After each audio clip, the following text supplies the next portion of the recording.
but we are anxious to hear from her. It's Bethany Pierre. Oh, all right.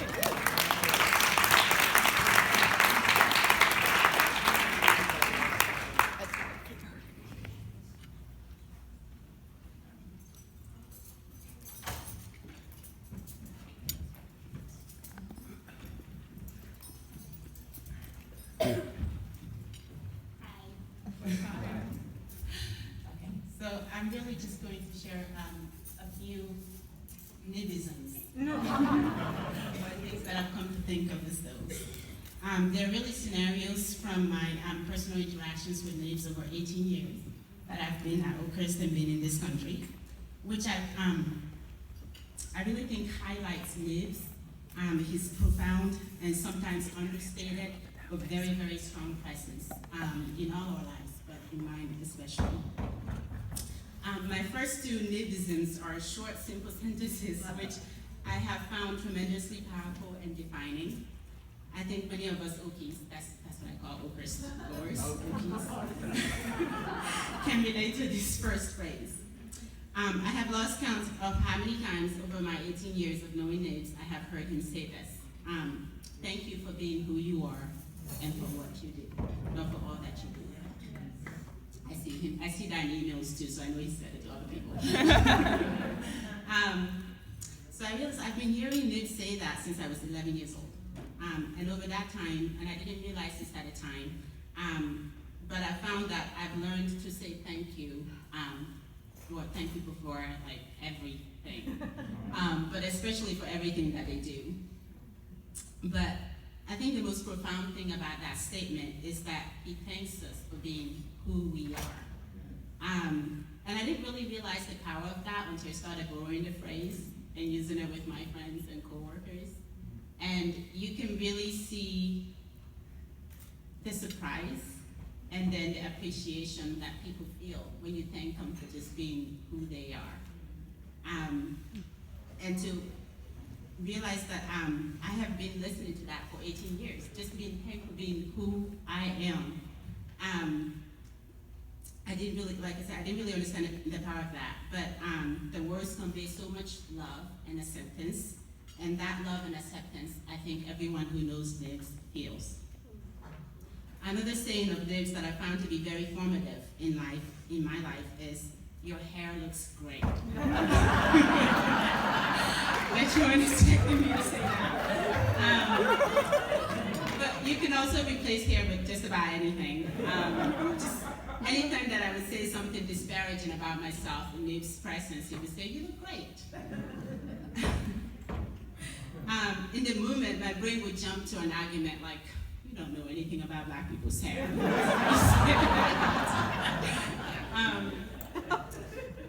But as an adult, I realized that maybe he does know something about black people's hair. Or maybe he knows something about people in general. Because, I actually do believe it. I believe I look great. No matter what my hair looks like, no matter what kind of effort I put into looking anyway that day.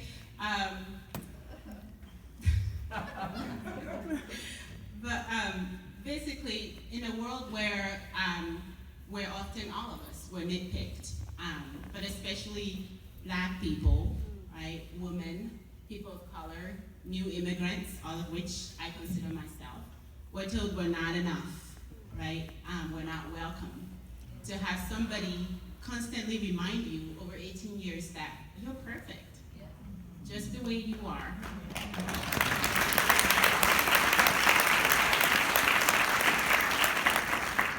It's the same message we have heard Nibs offer from the pulpit, right? And we heard him offer in his benedictions, right? We're not, see, I'm going to try to quote all the words are not there, but you'll get it.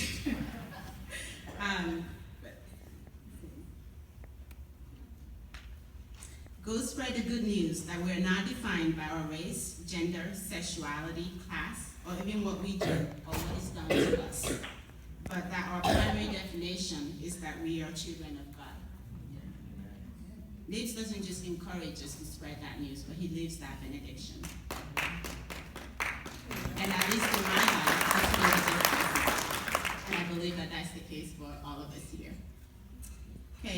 last Nibism isn't words so much as actions. So one of the things I've been elated to find out is that Nibs and I share a couple of favorite authors in common. So those are Barbara Kingsolver and Octavia Butler. Thanks, Nibs. So over the years, I've made a habit of perusing the bookshelves upstairs in Caroline's house. And when I find a book by one of these authors, I'll start reading it, and then I'll go and say, hey, Nibs, I started reading this book, but I didn't get very far. And he would say, do you want to take it with you? You can keep it. So I have quite a few of his books.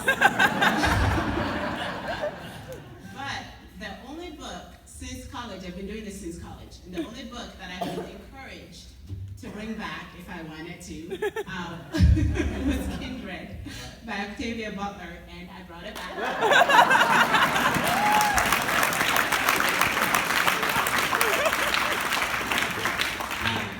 But I share this just to share, I guess, 2 lessons that I learned from that and from my interactions with Nibs, but just simply generosity, right?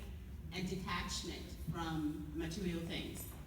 Or maybe to put it better, prioritization of people and relationships with people over material things.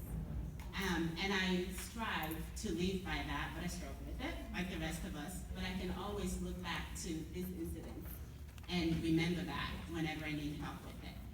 And so I just want to take this opportunity to say thank you, Nibs, for who you are and for everything that you do.